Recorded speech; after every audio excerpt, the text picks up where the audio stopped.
So we're here in Trentino, and right next to me are some wines that are ready to be disgorged. And what makes this special, this is called Metodo Classico. So a fermentation takes place in here, and there's a bunch of yeast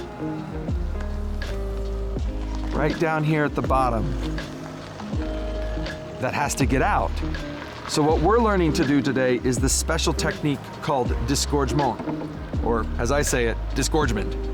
And so what we're gonna do is you take this fun little device and you put it on, and the goal is to just pop it open, get the yeast out, and then as little wine as possible. And what makes this special in this method is that yeast resting in here for a minimum of 15 months, up to 36, and a lot of times a lot more. The longer it sits on this yeast, the richer, the more unctuous, the kind of more complex the wine will get. And that's what's so unique about this method of making wine. You find this in Trento DOC, Franciacorta, Champagne. Here in Italy, it's called Metodo Classico. Okay, you ready? 1, 2, 3. Oh, excuse me. I got it open. Here, buddy. Here, I got you.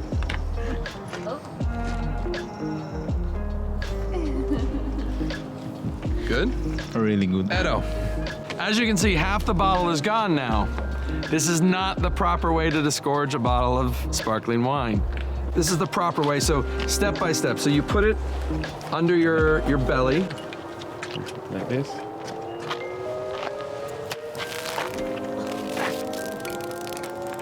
Delicious.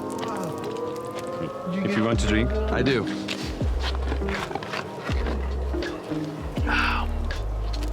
That's really good. Really good? Mm-hmm. This is Pinot Noir. This is delicious. It's a really, really difficult technique, and again, goes back into the why making Metodo Classico or sparkling wine is actually really, really difficult, and why it deserves the price it gets, because they do this by hand here. This is called hand disgorgement, and they have to do every single of these bottles.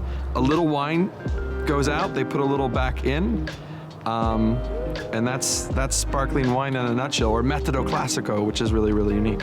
It's this vibrancy, this energy that I think makes this wine so beautiful. And cheers.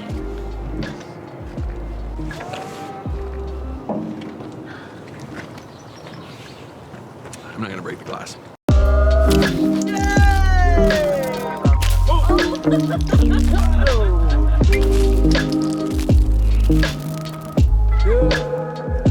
That's awesome. That felt great.